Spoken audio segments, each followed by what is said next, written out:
The Broken and Bloody Consequence by Jodie Jensen.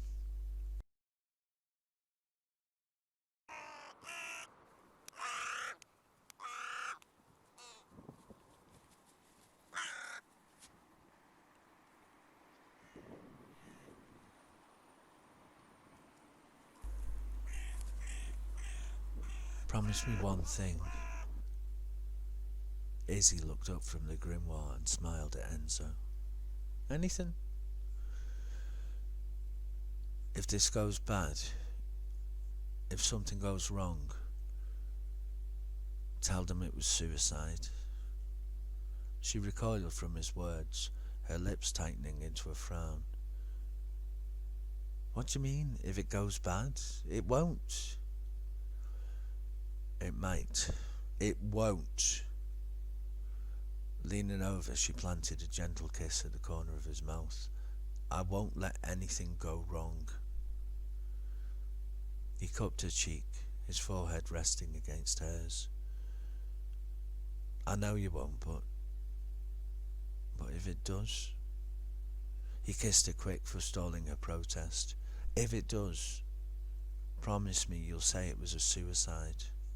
Enzo! I mean it, Izzy. Promise me, or I won't let you use my blood. A flash of anger welled in her chest, but was squashed by her love for the man in front of her. He was earnestly pleading with her to cover her own ass. Okay, she finally relented. If anything goes wrong, I promise to say it was a suicide. He yanked her against him, wrapping her in a warm bear hug, and whispered into her hair. Thank you, my love. Pulling away, her smile returned. Can we get started now?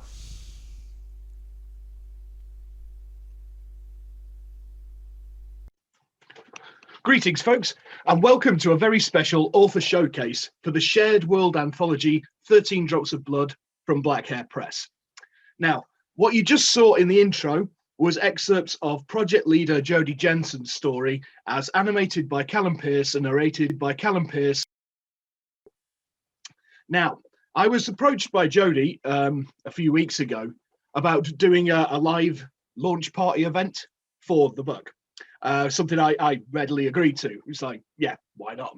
And while we were talking about it, we thought, because there's a limit to how many people we can have on the live thing, and also there's time zones and all this other like stuff that just means that not everybody can take part. So we thought it'd be a kind of nice thing if we could and somehow incorporate everybody in some way.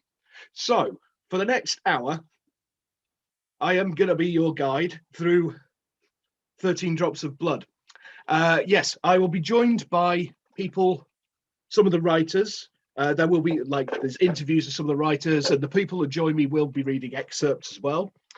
For the people who couldn't appear in person, I will be doing some readings for them. So yeah, it should be a fun ride. So yeah, without further ado, let's roll the first clip.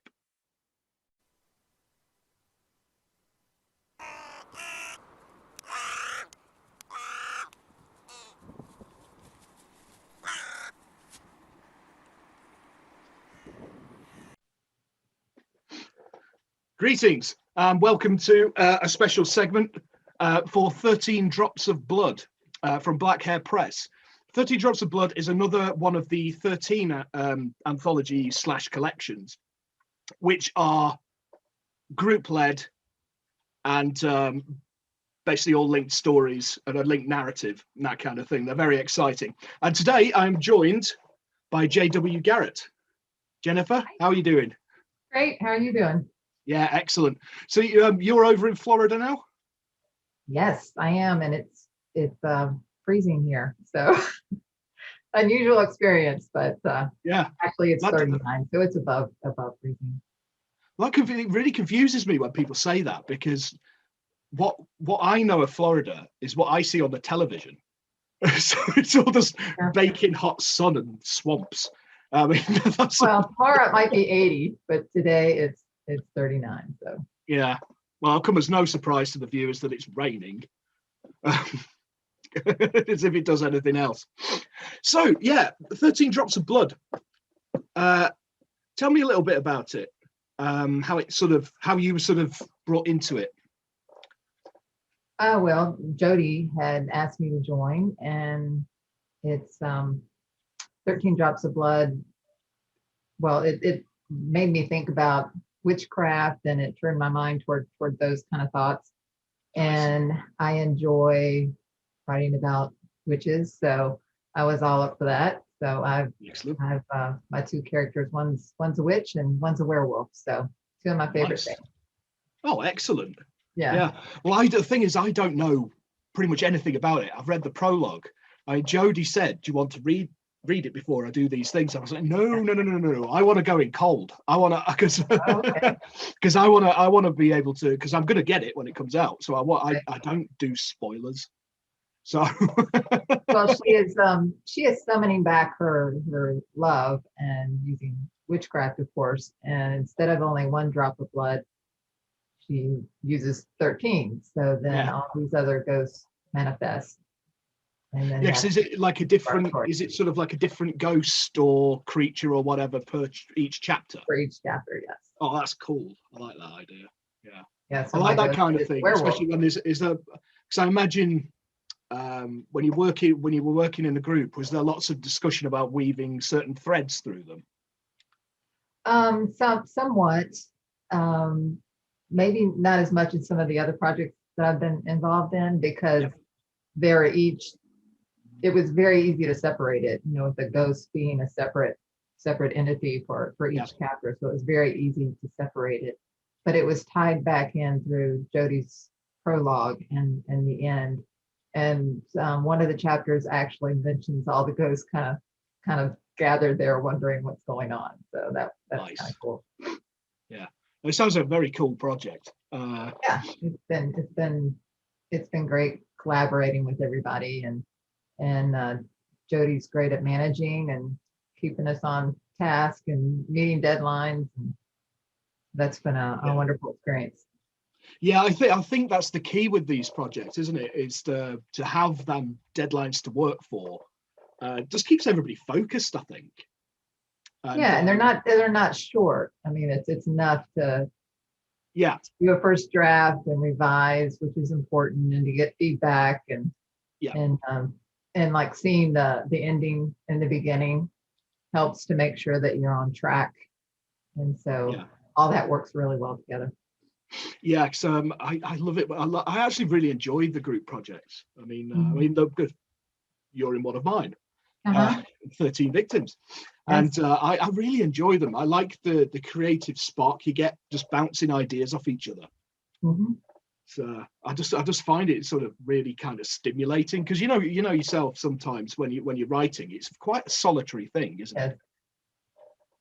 So jumping in the group and being able to get some feedback, or hey, what do you think about this, or right? And so it's really good to get something bouncing back and forth from each other. So especially did that a lot in your group as well. But so I think that it helps others' creativity. Yeah, I think it does. And because I mean, I think the key with them is that everybody's working together, not you're doing a bit. You've got to think about you're part of a bigger whole to a degree. And it is quite a different way of thinking, because like I say, it is quite a solitary thing.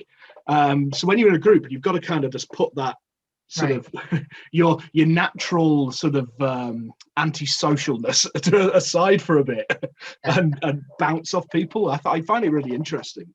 You get some great. The thing that I find different and I like is that you're not focused on your own work. You're focused on fitting into somebody else's idea.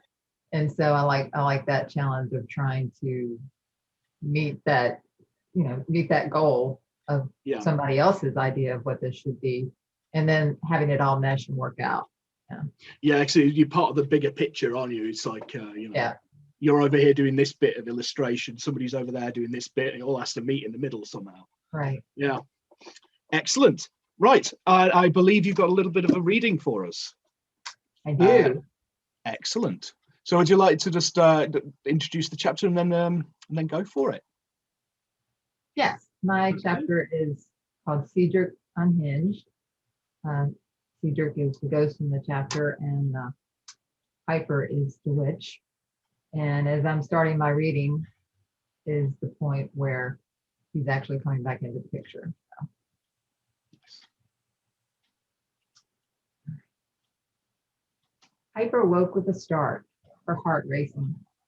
Sitting up, she stared into the inky blackness. The windows rattled in her 100-year-old home, interrupting the rumbles of thunder, the battering rhythm of rain falling in heavy sheets. The smell of candle wax filled the air as the rest of her senses kicked in. Oh yeah, the power went out last night.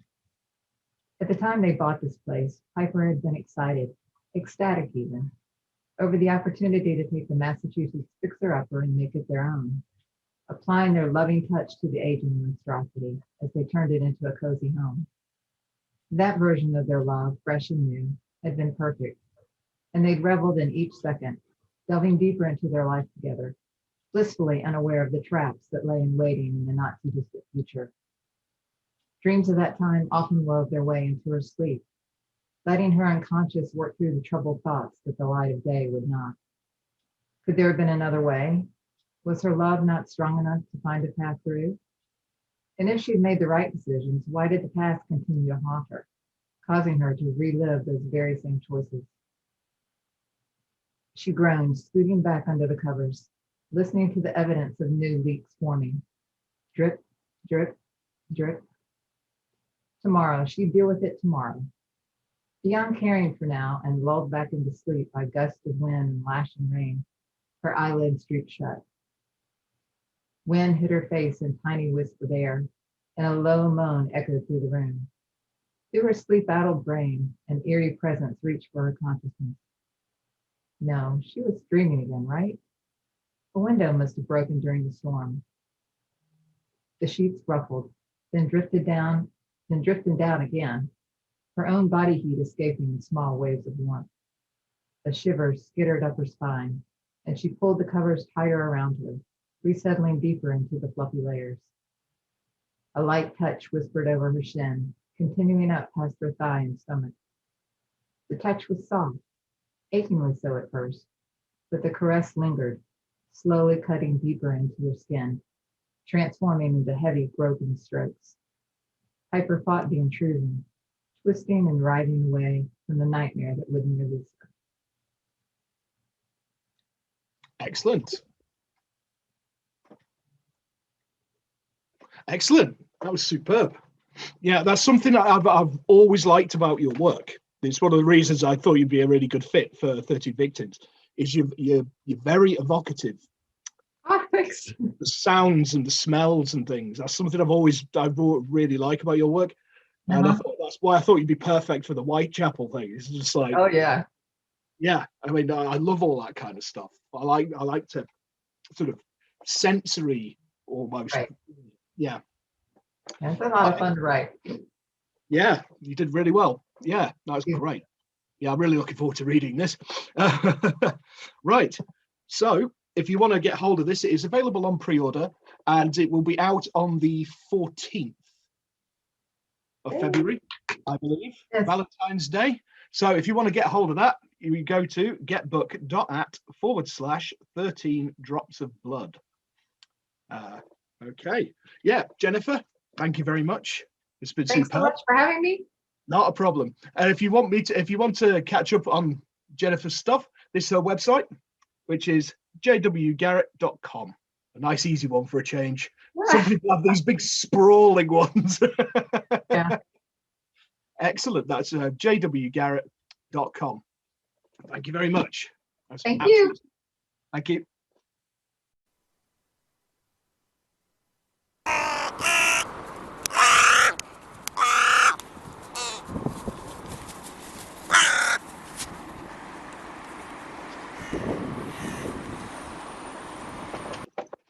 Greetings. For the next clip, I'm going to be reading a story excerpt from Maxine Churchman in the UK.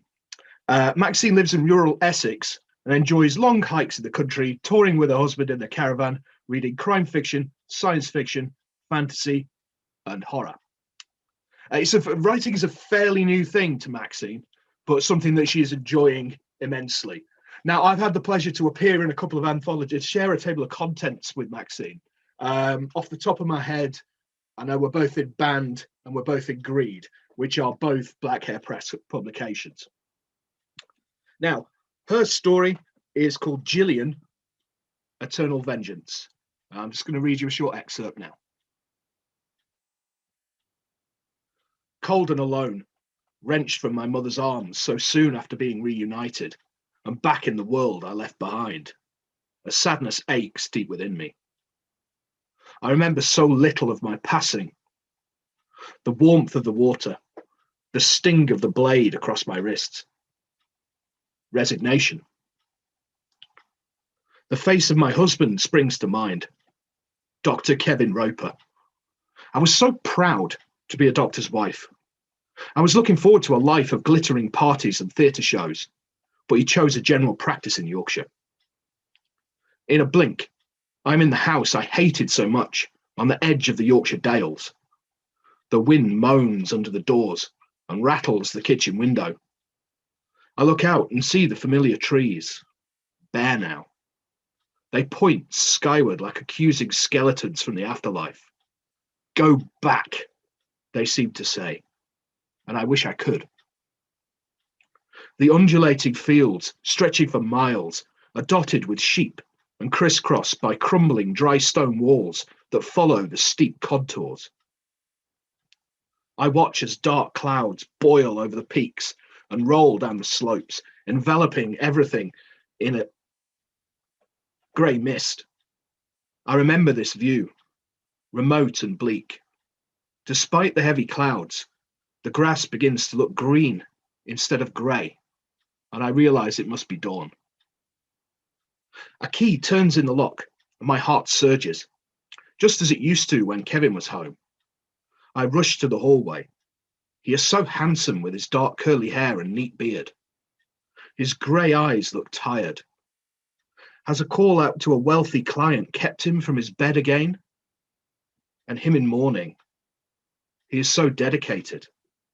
He removes his coat with a shrug of his shoulders, and I absent-mindedly take it from him, but my hands pass straight through. I turn to the hall mirror and see a pale image of myself reflected back. The crack in the wall behind me is visible through my body, making it look as though I am broken in half. Kevin hurries upstairs, taking them two at a time. He didn't see me. I touch my mousy hair, cut in a short bob, and smooth the front of my thin slip over my flat stomach. I feel the same, but as I hold out my hands, I can see right through them. As Kevin showers, I try picking up items from the hall table, but no matter how much I concentrate, my hand just passes straight through. In frustration, I swipe my arm across the top of the table. A tall vase wobbles ever so slightly. Kevin rushes down the stairs, depositing a black tie over the end of the banister. He is smartly dressed in a dark suit and stops to check his appearance in the hall mirror. He flicks a curl into place and turns and strides to the kitchen, passing straight through me. The shock as we align affects us both, leaving me disorientated as I try to process what's happened. He shivered. I felt his heartbeat and the warmth of his blood. I also saw an image of Mary Braithwaite, her lips full and red with desire. Okay, that was an excerpt from the chapter Jillian, Eternal Vengeance by Maxine Churchman. Okay, I hope you enjoyed that. I know I did. I had a really cool sort of almost Bronte-esque feel to it with the setup. I approve. I like that. Okay, again, that's from the Black Hare Press Shared World Anthology called 13 Drops of Blood, which is out on the 14th of February, Valentine's Day. How appropriate for that. Okay, so if you want to get hold of a copy, and why wouldn't you? That's getbook.at/13 drops of blood.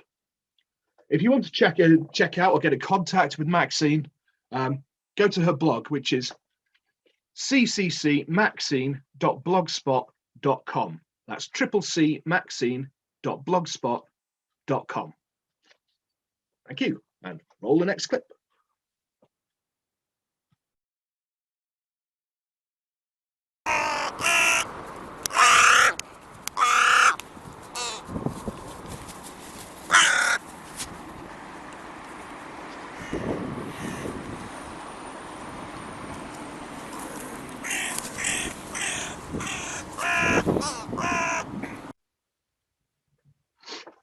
Hello, welcome to another segment for 13 Drops of Blood, the shared world anthology from Black Hare Press. Today I have K.T. Tate from Cambridge in the UK. How are you doing? I'm good, actually, yeah. Excellent. Excited. Yeah, so on this, when you were brought into it, how much sort of spitballing was there at the beginning? Was there?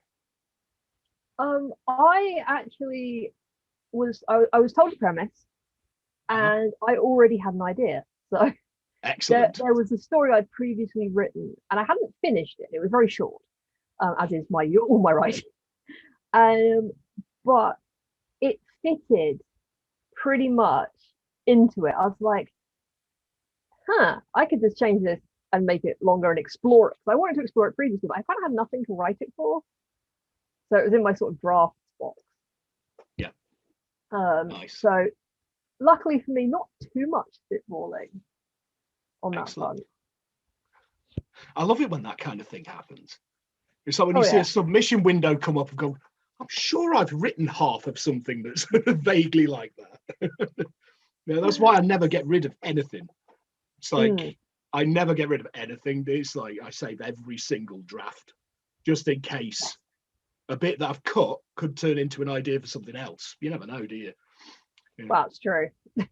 Yeah, I have a lot of random little like paragraphs when I find something interesting, or if I watch a movie and I'm like, that ending was awful, what would I do?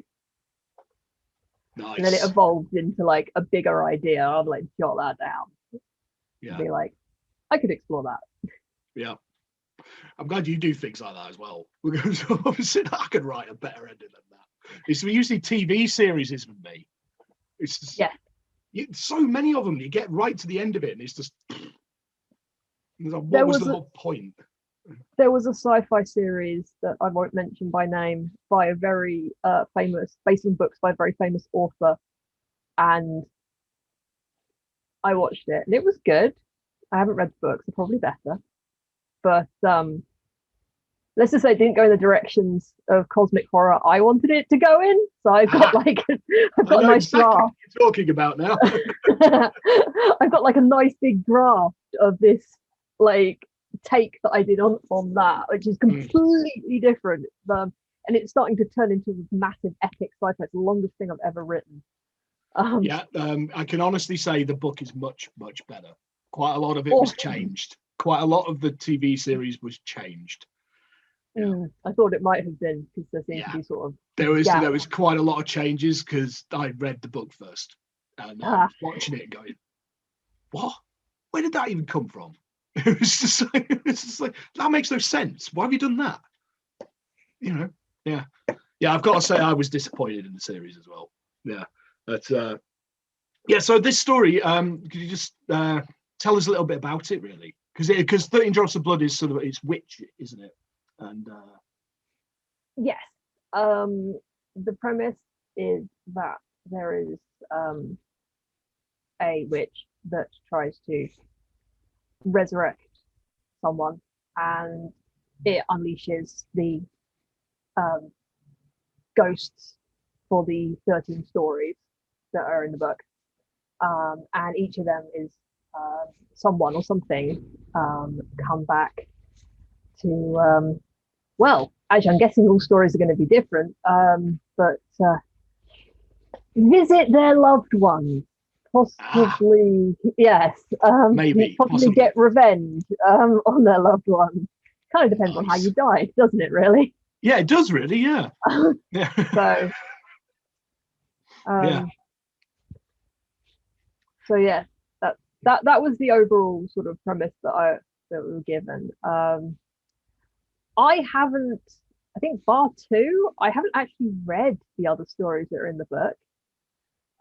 So I'm actually looking forward to seeing what everyone's done with it. I've seen some concepts from the group chat, Yes. and Yeah. they've been really fascinating. I won't mention any of them because like that could be spoilers for someone, so I won't. Yeah, But yeah. This is why you got to be really careful with these kind of things, that you don't Yeah. don't say the wrong word and blow the whole thing. But I can honestly say that if anyone's got the opinion of like, oh yeah, but if it's ghosts come back to like twisted love, get revenge, stalk whatever their loved ones, they're all going to be the same. It's like, no, I've seen the concept for this. No, they're really not. There's a massive amount of variety in what's going on. So Yeah, I've read the prologue and that's it. Because I said to Jodie, I don't want to spoiler it. I want to go cold because I'm going to get it at some point because I think the premise is really interesting. Yeah, and the snippets I've heard, just like that's a really cool idea. That's a really cool idea. So yeah, without giving any spoilers, if you could tell us a little bit about your story, and then I believe you're going to give us a little bit of a reading. yeah. Indeed. So my story is about Silas. I'm going to mention his name because his name's not actually mentioned in the story at all.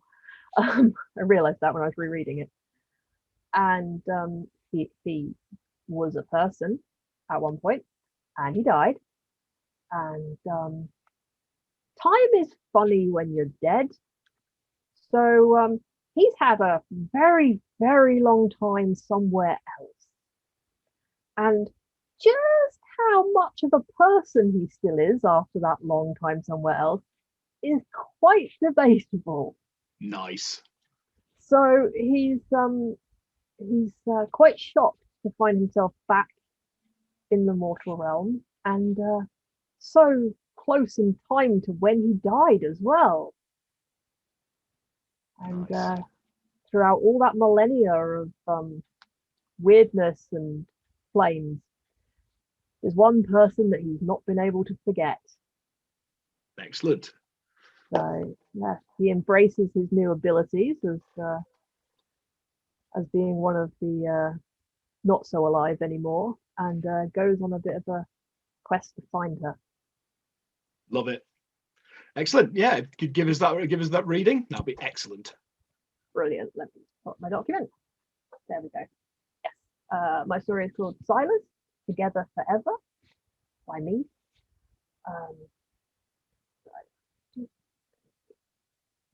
Getting it in a font that I can actually read. Torn from burning joys, I'm dragged through unseen channels. Half-formed, confused, I emerge. For a moment, I witness a strange congregation. Something stronger tugs at me, something familiar. The world blurs past me, sights and sounds merging as if underwater. Released into darkness, I pause. Familiar feelings start to surface. The echo of nerves and flesh, the inhabitation of a brain, yet something is wrong. Reincarnation?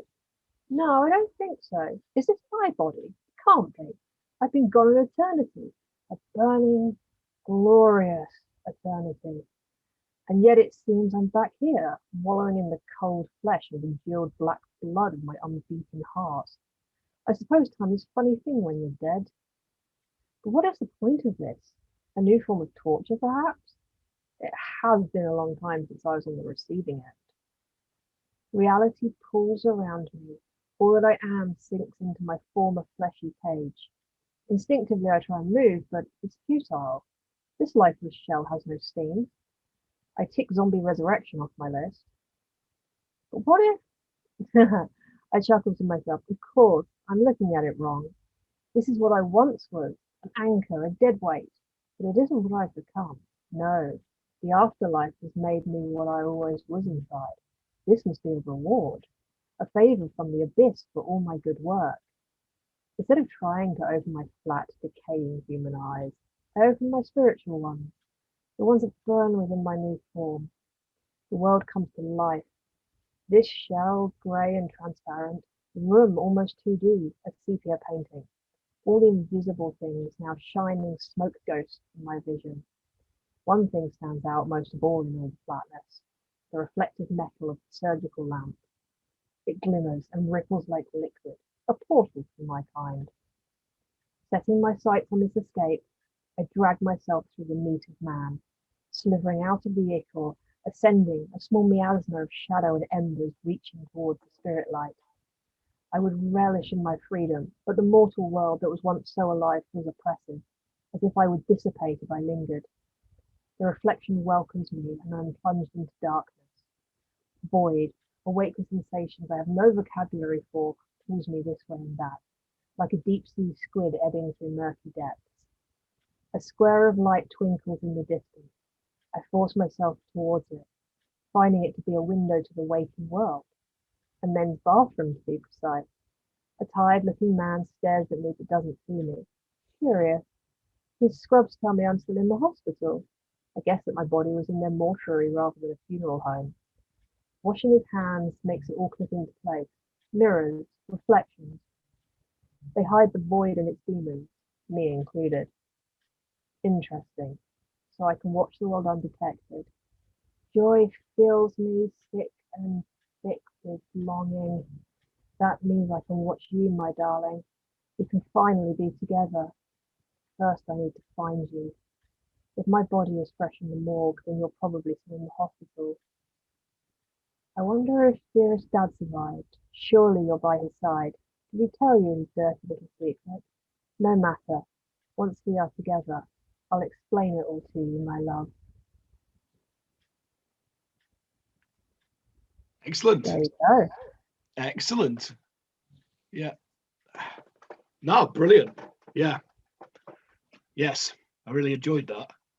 So I love that kind of evocative writing, the sort of very, yeah, it's got a great atmosphere going on that. Yeah. Yeah. I'm definitely gonna have to get a copy of this. Definitely gonna have to get a copy of this, because I've done a couple of these videos now, and it's like each one is just like, oh, that's really good. Yeah, that's cool. I like that. Yeah, excellent. Yeah, you did a great job of that as well. Yeah, so to everybody out there about this book, it is out on the 14th, I believe, of this month of February. And if you want to get hold of a copy, you go to getbook.at /13 drops of blood. That's getbook.at 13 drops of blood, not 14 drops of blood. Okay, well, thank you very much. Yes, my guest has been KT Tate. And if you want to check out her stuff, go to her website, which is still the best website name I've ever heard. It's eldritch-hollow.com. That's eldritch-hollow.com. Thank you very much. Excellent. Thank you. No problem.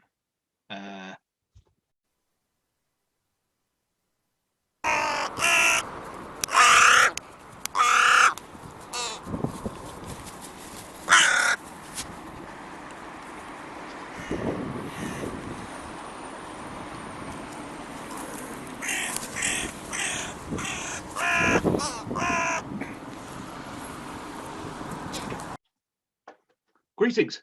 Our next story excerpt is from the writer M. Sydnor Jr. He is the author of Giselle the Booth in the Shared World anthology, 13 Drops of Blood. M. Sydnor Jr. is a short story writer, author, and part-time basketball coach from Northern California.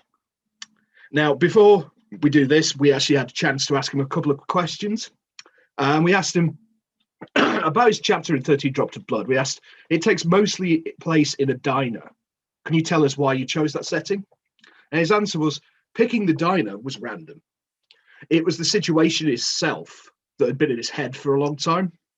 A man finally proposing to his long-term girlfriend, but tragedy getting in the way. Great setup. We also asked what compelled you to start writing. And he says, it was a love for creation. Back then, he wasn't much of a reader, but he watched a lot of movies and TV, and he wanted to do that. But he realized it was deeper than that. He wanted to build worlds, and tell stories, and writing gives him the freedom and the outlet to do just that. Right, so now I'm going to read a short excerpt from his chapter, Giselle the Booth. With both hands, he rubbed the box, tapped his leg, and looked at the beautiful woman who he wanted to spend the rest of his life with. He was mad at himself for waiting as long as he did, but he never thought they'd last this long. Giselle was sweet, smart, funny, beautiful, everything he'd ever wanted, everything he'd ever needed. No, she was too good for him. She was out of his league, out of this world. An angel this woman was, and he, just a simple human. This was how he saw Giselle, a perfect woman who could do no wrong. When she finished off the muffin, she leaned back and exhaled like she'd just eaten a 4-course meal. He smiled at that. Goofball. No better time than the present. He lifted his hand to the table, box present, as she skipped the coffee for a glass of water. Jezzy? She set the glass down and looked into his eyes, then looked down at his hands. He saw her curiosity sparking, rising. Then the front doors of the restaurant pushed open with shouting men. Everybody hands up. Marcel looked behind him to the front where 4 heavily armed men stormed the place. 2 went straight for the counter, one to the left side and the other one heading their way. He was slow to hide the box.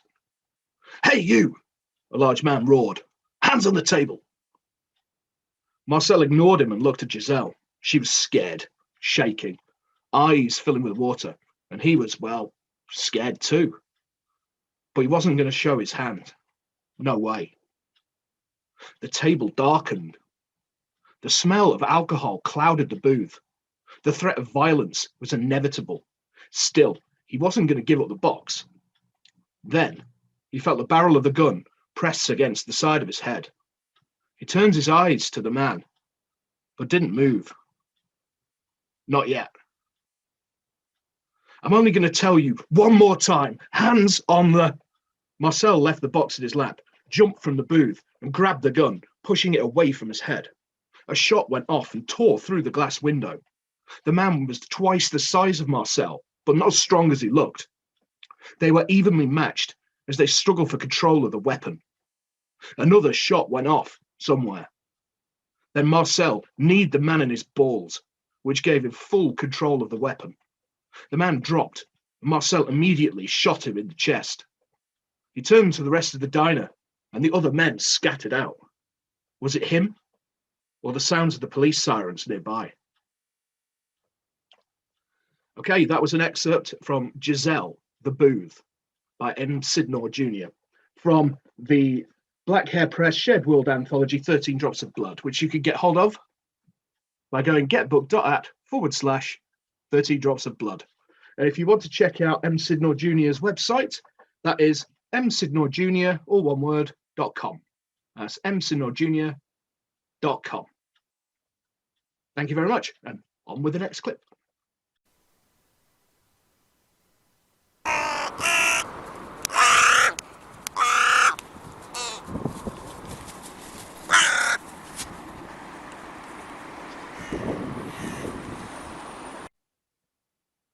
Greetings. Welcome to another segment for advertising 13 Drops of Blood from Black Hare Press.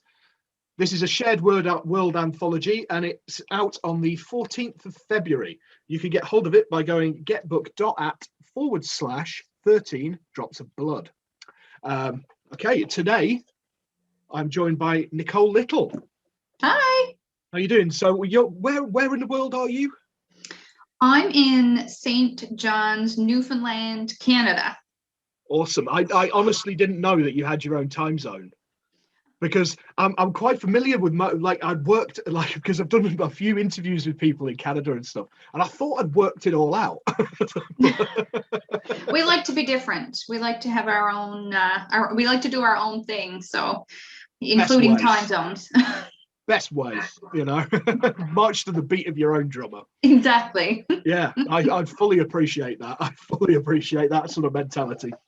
Excellent. Yeah, so you were invited by Jodie to take part in 13 Drops of Blood. Yeah. So I would like that's to, right. what inspired your chapter? So I read a lot to my kids. I've got 2 daughters, and I also work with kids. So books are a pretty big part of our day, and kids like fairy tales. Yep.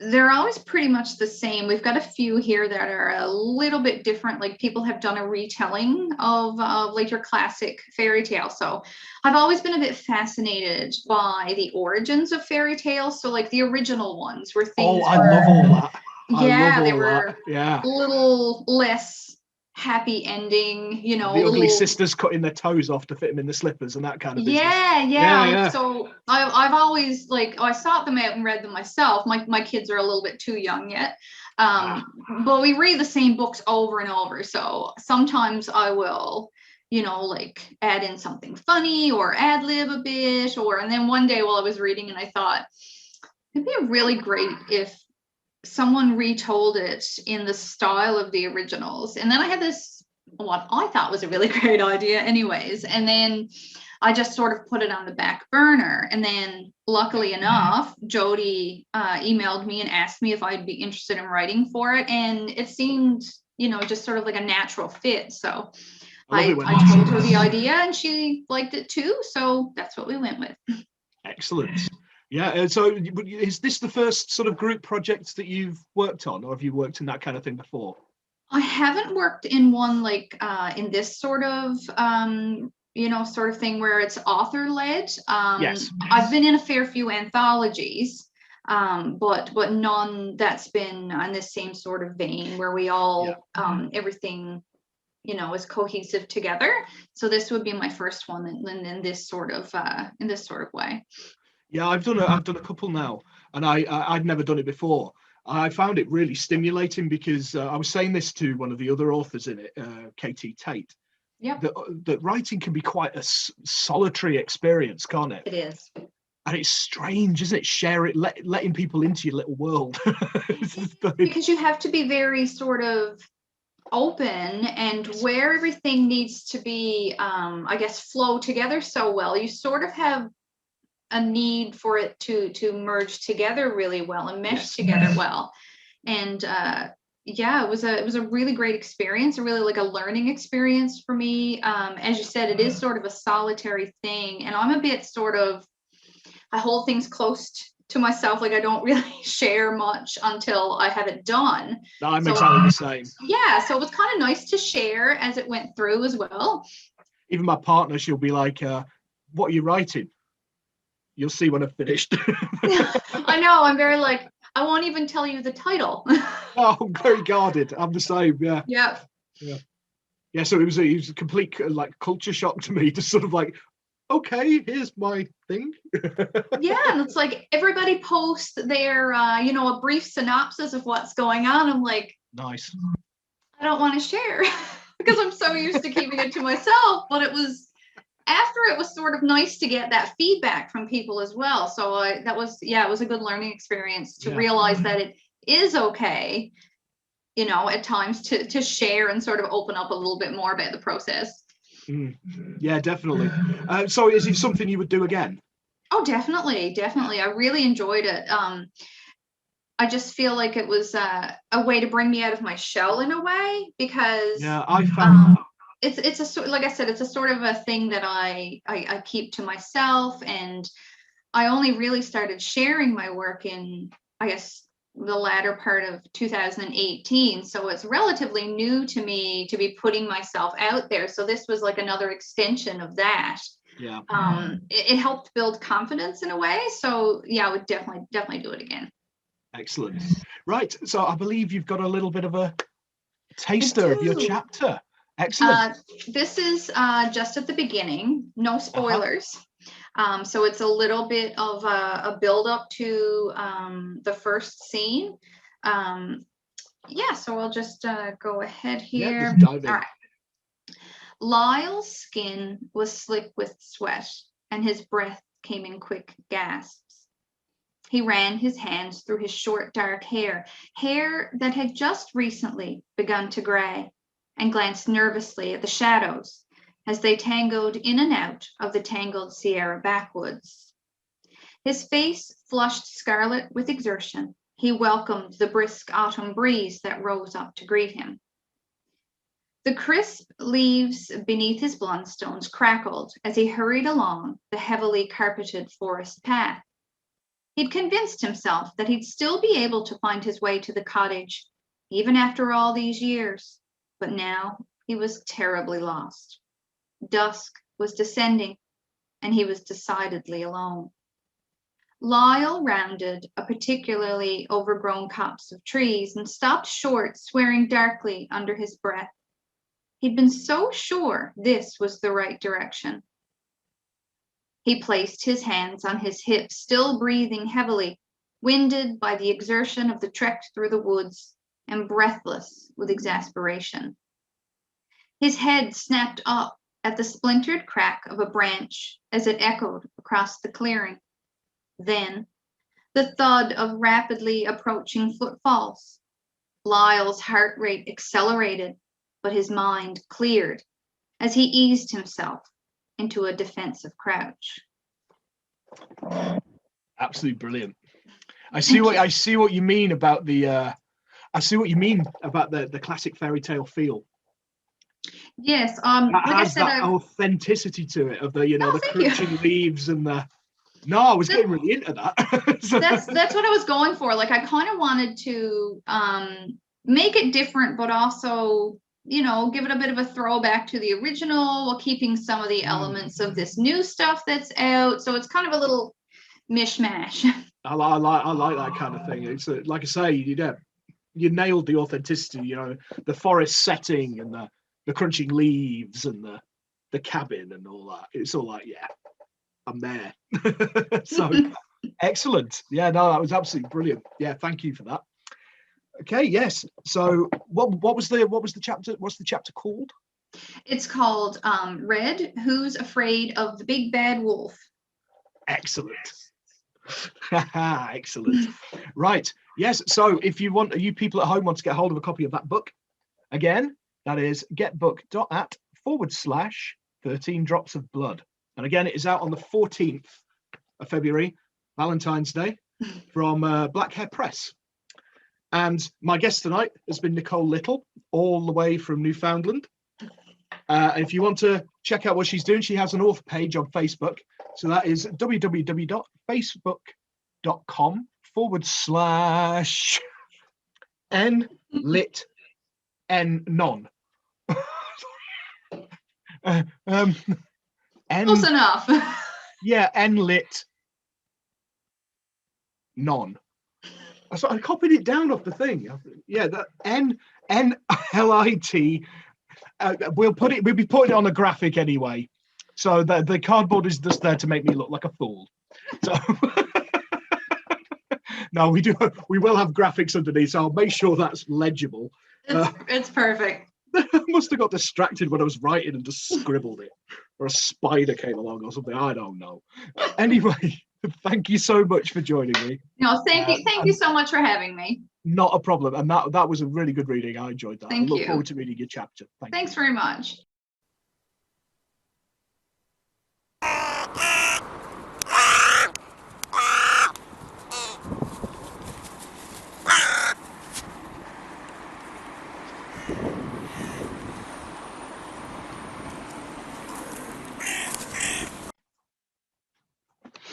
Right. For the next clip, I'll be reading an excerpt of the chapter Muse, the Binding by Jasmine Jarvis. Jasmine is a teller of tales and scribbler of scribbles from Brisbane, Australia. She lives there with her husband, Michael, their two children, Tilly and Mish, their German Shepherd, Ripley, and indoor fat cat, Dwight K. Schrute, which is just great names. Ripley, I mean, quality name. Right.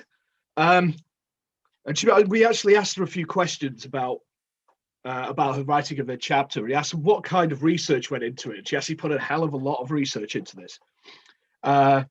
basically she started to do was get herself acquainted with Isabel Gowdy, the historical records and accounts of the basically the woman. She was her alleged affiliation with Fey folk and that kind of business. And she says that she's fascinated with the history of witches throughout time and has amassed a nice little collection of reference books, which helped to formulate how Isabel would be connected or drawn into the world of her characters. On top of this, she did a lot of poking around on the internet for inspiration. And she came across the story of Elizabeth Siddal, English artist, poet. And she was also model for other artists from the pre-Raphaelite Brotherhood. One of her favorite paintings of Elizabeth is her as Ophelia. And Elizabeth almost died following modeling for that painting. She had to lie in a bath for hours full of cold water and develop pneumonia. So, yeah. So it's her story and that of the pre-Raphaelite Brotherhood that gave her the idea of the up-and-coming artist and his beloved muse. So she spent quite a lot of time studying the paintings, artists, and art culture of that period. She was also inspired by the 1940s criminal case of Dr. Carl Tanzer, who fell in love with his patient, a young woman named Eleanor, who had been diagnosed with tuberculosis. When she died, Tanzer stole her body, preserved it, and lived with the corpse as husband and wife, as you do, for 7 years until her family discovered what he was doing. So yeah, some really good inspiration there. Some really, really cool inspiration. Yeah. So yeah, anybody who sees Jasmine Jarvis's browser history, she's a writer. Okay, remember that. when we asked her if she didn't write, what would she do with her creative time? And she said that aside from writing stories, she likes to draw and paint, which I think will tie into this story quite nicely, really going for that kind of end of it. When she was a kid, she wanted to either be an animator for Disney or a comic book artist. And every so often, she likes to steal a moment away from the busy of the day to stop and sketch a picture or two.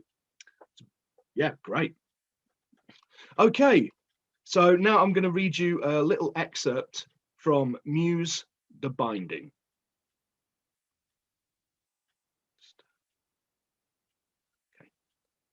The threads of the Morrigan are woven within the tapestry of time.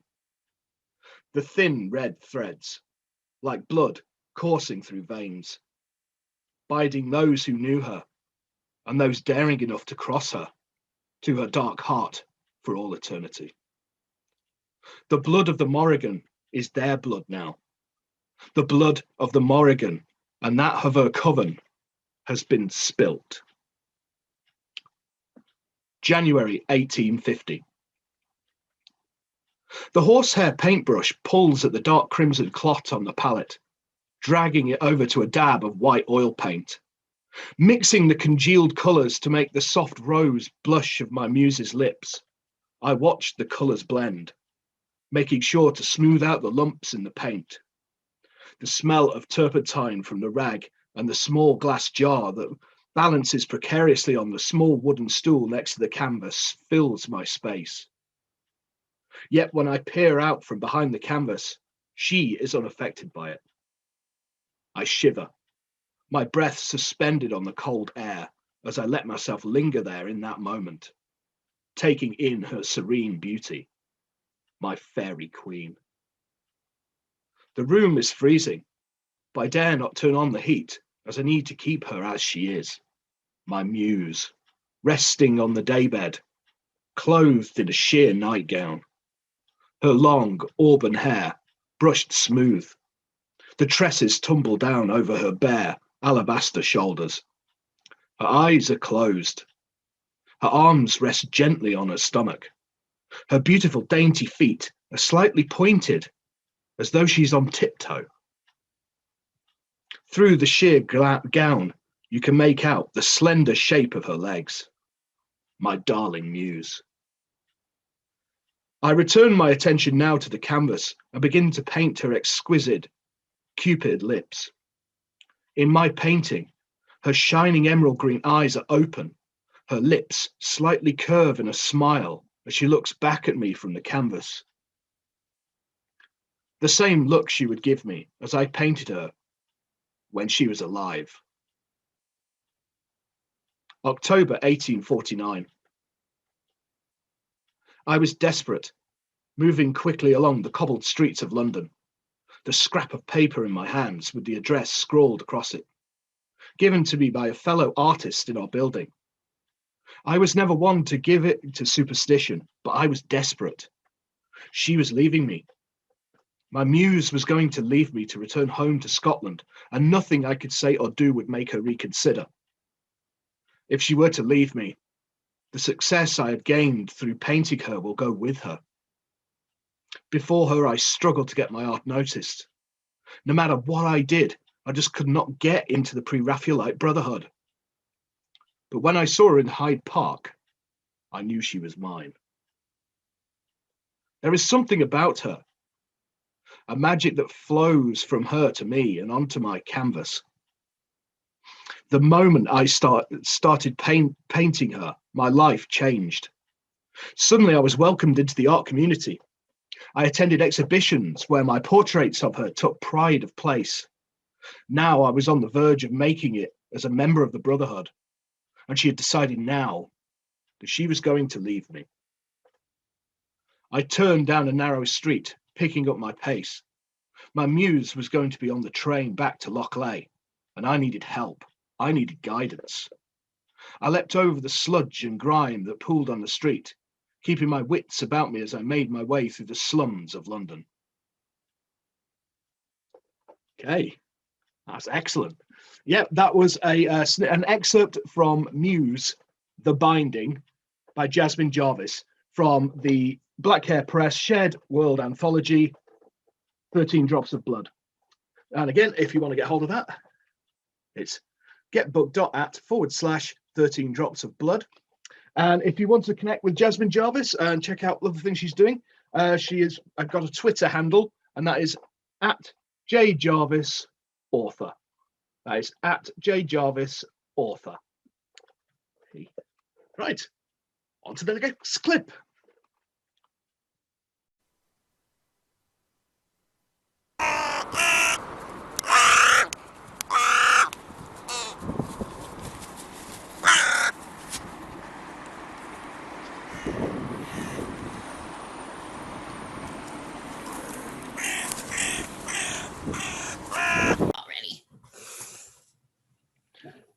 Greetings, I'm Tim Mendees, and today I am joined by Chris Bannor, and we are talking about the impending release of 13 Drops of Blood, which is a shared world anthology. I think that's the only way I could describe it, from Black Hare Press. I'll tell you about how to get hold of that. You probably see some other clips like this. But so, Chris, so how did this come about? I take it your approach to be involved in it, obviously. Yeah. And so when you heard the pitch, what did you think? I actually have been really impressed with the variety of the stories, all these 13 stories that have been coming out, and that have been in the works. And when this one, when they came to me about this one, it was just the idea of like the witches and a legacy, and it's being able to write my own story about a haunting of a lover. Nice. Was just very interesting to me, being able to do whatever I want with that. But it's this ghost haunting a lover that really intrigued me. And I was like, absolutely, I need to sign up for this, and we'll see where it ends up going. Yeah, well, I've heard a few. Obviously, I've basically clarified. I don't want spoilers because I want to read it. But I've heard various snippets, and so they're so different.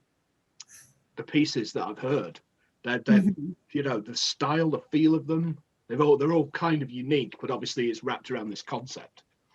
Right. Yeah. So yeah, you've been in a couple of these group projects now. So the process of writing, was there a lot of like collaboration and talk and brainstorming and all that kind of business? There was a lot of brainstorming at the beginning, more a matter of making sure nobody else is stepping on somebody else's toes. Yeah. We want to make sure there's a nice, variety, a nice diverse cast of characters.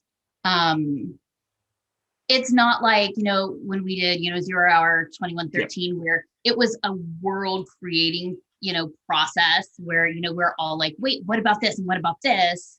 Because this is set in, the real world. We didn't have to do as much collaboration with that sort of thing. Yeah, it's a different beast entirely, isn't it? It's, exactly. So it was interesting because we do get to see, oh, well, I think I'm going to write this. I think I'm going to deal this. But then in the end, when everybody's turning in their drafts and stuff, then you're getting to see for the first time what they're really coming up with and how that transformed. I didn't have near as much idea of what was going on or of the worlds they were creating, because it could be, modern. It could be more of a, 10, 20 years ago. You didn't know when it was going to take place. Yes. In this one. So it was fun to see what people were coming up with and how. Yeah, that's funny. That's a recurring theme that I've had recording these, that people have said that they've really found it really interesting seeing where the hell the other people have taken it.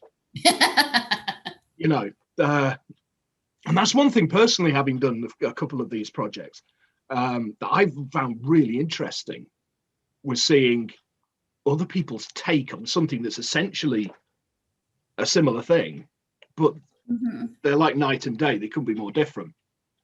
Well, in my story, I actually have a fake character. Nice. So I don't have a human in my story. Excellent. And I'm obsessed with doing urban fantasy fae right now. It's where my mind is because I'm working on a urban fantasy novel. Yeah. Well, I think as authors, we all have phases, don't we? Yeah. It's like, my phases are usually which Lovecraftian horror I'm obsessed with this week. Yeah, exactly. So I think that of course, that's been on my mind a lot. But I love playing with the fae. I love putting them into modern settings and any kind of supernatural creature when you throw it into the modern setting. I just find it really interesting, and how you choose to tell it. Does the world know? Do they not? What is it telling us that we're using these creatures? What does it say to us? And because you can use them almost. Yeah, sorry. You can use them almost as a mirror, can't you? For society, and you can actually do some quite deep things if you wanted. Exactly. So it's very interesting to do that. And when I was trying to think of, what to write for this, and we've talked about this before, I don't plot. I don't have a plan when I sit down to write. I just start typing and, Pantsers forever. It's just, it just came out, and it was a fae. And it was, my first scene, which is what I'll read today, is, him in a hotel. Nice. Just, trying to deal. Yeah. Excellent. That sounds great. Right then. Excellent. So, you've led right into that quite nicely. Don't even need to lead you in. See, you're a pro at these now. Right then. Okay, so if you'd like to just introduce your story and give us a little bit of a reading. Okay. So this story is called Caleb, the Wild Hunt. It is the main character of my story's name is Aiden. He's a fae, which you'll hear really quick. And really, I don't think I really need to say much more about it. So I'm just going to go ahead and read a snippet from the first part of my story. Awesome. All right. The hotel mattress creaked as Aiden sank down into it, beer in one hand and the remote in the other. He wasn't interested in the television, but he hated the quiet. He had once reveled in the sounds of the winds dancing through autumn leaves and the bubbling of the water over rocks and shallows. Now he used old war movies to drown out the sound of voices that weren't there. The glaring white of the bulb beside the bed hurt his eyes, but he didn't turn it off. Sleep pulled at him, but he wasn't ready yet. He wasn't drunk enough to forget the dreams that morning. The nightmares he would remember, but it was the dreams that always left him hollowed out. Early spring in Indiana was beautiful, and he wished he knew why he'd returned. It'd been 3 years since Caleb had died, almost 6 since Ellie had. There was no reason to return to their hometown. He wouldn't visit their graves or reach out to loved ones. He had no one here for comfort. He didn't deserve it even if he did. "What the hell am I doing, Caleb?" he asked aloud. The television turned off and Aiden took a long pull from the bottle, trying to pretend it was just a mechanical error, some sort of electric surge. He knew ghosts existed in the world, though. The supernatural might be legend and myth to humans, but he wasn't one of them. He might have shunned a seat and run away from his people, but he was Fae. He didn't fear ghosts, but there were some things worse than death. He clicked the television back on and downed the rest of his beer. If he wanted more, he needed to run to the corner store, but he wasn't in the mood. Instead, he threw the bottle on the floor and listened to it clank against the others that had fallen there. He fell back onto the mattress and covered his eyes with his arm, content to pass out with his boots still on. "Just leave me alone tonight, Caleb," he pleaded. "Just fucking leave me alone." And that's the end of the opening of my story. Oh, that's brilliant. I enjoyed that. That's brilliant. I like what you've done there with that sort of alienation, sort of low, hitting an all-time low kind of. I love that. I love all that kind of business, I think we've all been there at one point or another with the remote in one hand and a beer in the other, just going, "Oh, just leave me alone." Exactly. Just let me get some sleep. Well, it was funny because when I was trying to figure out what to write for this, I just started typing, I'm like a Fae in the middle of a nasty hotel room drinking beers and, trying to drink himself into oblivion. And I'm like, so it's not quite right in my brain, but I went with it. And I actually love how the story came out. It was just such a weird place to take the Fae for me. Yeah, well, that's what I was thinking, because that's not where you traditionally would take them at all. That's more the PI with a bad past, and you know what I mean. But no, that's a really interesting place to take the Fae. Yeah, because you don't expect them to be sort of dancing around the woods somewhere, or Yeah, it was a lot of fun to write, though. It was fun to explore that and how he ended up in that hotel. And the story does a lot of flashback and forth between his past, so you get to find out how he came to be here, and about what's happening in his life at this moment that's making him want to just have this oblivion. Yeah. So it was a fun story to write. Excellent. Now I'm looking forward to reading that. I love that kind of thing. I love the tortured soul. I love all that.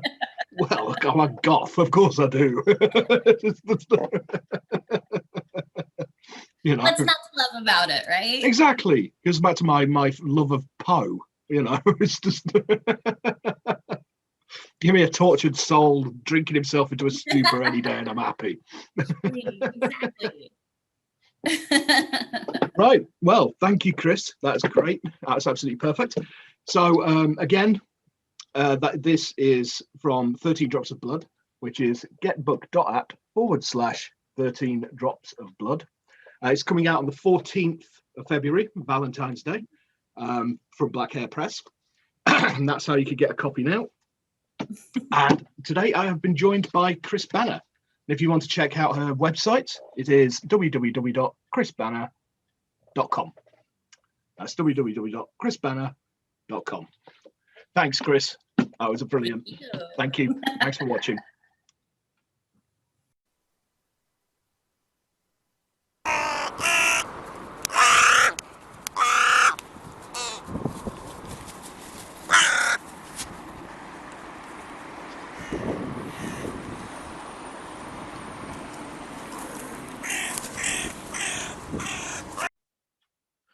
Right, now for our final segment, I will read an excerpt from the chapter Issa, the Rocked Cradle by the author S.N. Graves. Now, Shannon Graves earned her MFA in popular fiction from Seton Hill University and works as an editor and professor of genre fiction with a concentration in horror. Okay, basically she described this story as, after losing the woman she loved, Shiv finds that being mum for the little monster Issa left behind is a fresh hell that she was unprepared for, which sounds great. Okay, so here's an excerpt from Issa, the Rocked Cradle. Tobin was crying, screaming until it seemed his lungs would rupture. Shiv pulled a pillow over her head and tried to wait it out. Joe couldn't have been gone more than an hour. "Shut up, you little mutant," she groaned into her pillow, fully prepared to will herself deaf and catatonic. Something cold nudged beneath her toes, writhing, and she flung the covers off and threw herself from the bed so quickly that she nearly landed face first on the carpet. She jammed her fingers between the toes of her left foot, feeling for the bug, tick, spider, a roach. Nothing. Maybe she'd been half asleep and dreaming still. She turned up the light at the bedside table and ran her hand over the sheets. There was nothing there. Until there was. A tiny white blob wriggled where her feet had been.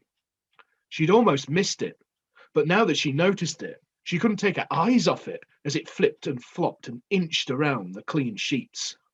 It was a maggot. How the hell had a maggot got into bed with her?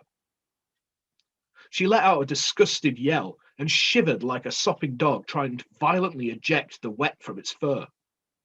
She searched the bed after that, but only found the one. One was enough to have her stripping the sheets and climbing into the shower. Still, Tobin screamed. "I'm coming, you little menace." But not until she was washed. Not until the phantom tickles of non-existent bugs creeping over her skin had been thoroughly washed away. With the shower on, she could no longer hear the child's wailing fit. She closed her eyes and submerged herself under the fall of water, letting the heat prickle her face and saturate her hair. It was the most relaxed she'd felt all day. Joe out of the house, the brat effectively silenced. She could almost drift asleep right where she stood. Instead, she washed her hair and scrubbed her face, then opened her mouth to let the hot water flush over her teeth and tongue.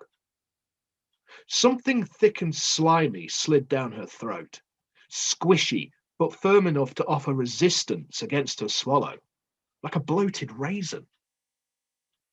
Her gag reflex brutally kicked back at what might have been a chunky piece of animal fat.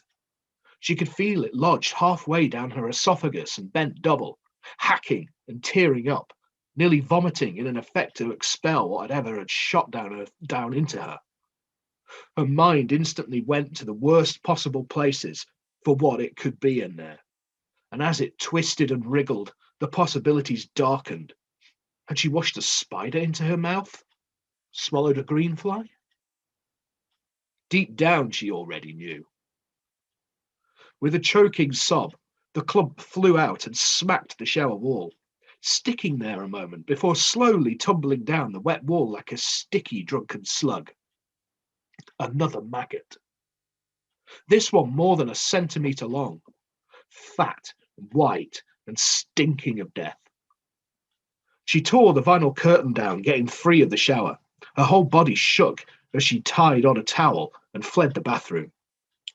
Tobin's yowl was nerve-shattering, piercing in his pitch and terror, a disgusting flash of imagery, a dirty, painful thought of the baby in his crib, surrounded and being picked to pieces by a horde of insects, stuttered her steps to the bedroom, and she course-corrected into the nursery.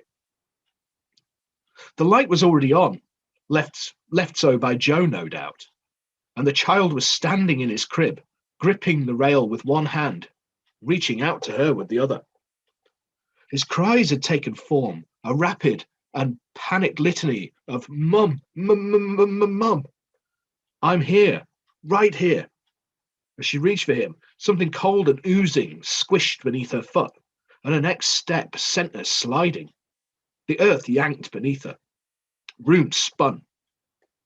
She slipped in the squish and fell. The corner of the dresser seemed to launch right into her face, and her head bounced off it before the whole of her crashed into the nursery floor. Mum. Mum's here. But she was currently flat on her ass, bleeding all over his teddy bear skin rug. She didn't move for several moments when she landed, taking inventory of herself. Her towel was gone, unwrapped from her body and trapped beneath her. Wet warmth poured down her face from the split in her scalp.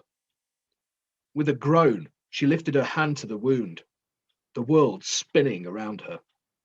Little bits of sticky rice fell from her fingers and trickled down her face. A piece stuck to her lip, then wriggled its way inside her mouth and along the track of her gums. Not rice, more maggots. The squish. Everything was a blur now, but the floor crawled with milky pale life. They made little ticking sounds as they squiggled over each other, driven to a feeding frenzy of the smell of her blood that they swam in. Mama. He wasn't reaching for her. He hadn't even noticed her fall. No, he was reaching beyond her, and her gaze sluggishly shifted until Issa's face blocked out everything else, pressed so close to her own, near nose to nose. The creamy pallor of her eyes burning right through Shiv's. More maggots danced there, sliding in and out of her nostrils, pushing up the lids of her eyes to crawl through the white pus jello filling the socket. Issa? The corner of black lip drew up over the dirt and larvae-encrusted smile. Shivy? Excellent. Right, yes, that was an excerpt from Issa, The Rocked Cradle, and that was absolutely chilling. I loved it. I'm a sucker for anything including bugs, maggots, that kind of thing. Yeah, absolutely. Can't wait to read that one. Excellent. Yes, so if you want to check out SN Graves' stuff, go to her website, which is www.sngraves.com. That's www.sngraves.com. So that brings us to the end of our little showcase. The book 13 Drops of Blood is released on the 14th of February, Valentine's Day. So it's out now. And you can get hold of a copy by typing in getbook.at /13 Drops of Blood. This is a book released by Black Hare Press and was the brainchild of Jodie Jensen. Now, the authors who have not been involved in this showcase are taking part in a live launch event on the 15th.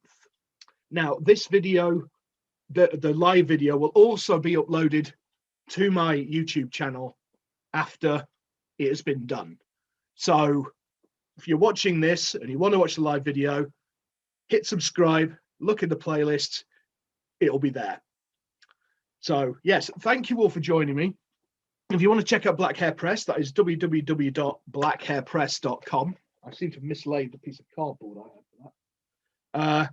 And anyway, and also 13 Drops of Blood has a range of merchandise on Redbubble. So if you want to check that out, because it's a really cool cover and all the rest of it, really cool, which is www.redbubble.com /people/Black Hare Press. And go on there and check out all their merchandise. There's some really cool t-shirts and stuff I'd recommend checking out. Okay. Yes, I'm Tim Mendees, and if you want to check out like my other videos and live events and that kind of thing, go to my website. There is a tab on there, the videos tab. Just open that up. They should all be in there when I finally get around to updating it, that is. Okay, so I'm Tim Mendees, writer.wordpress.com. Thank you all, and I look forward to reading the book, and I hope you all do too. Good night.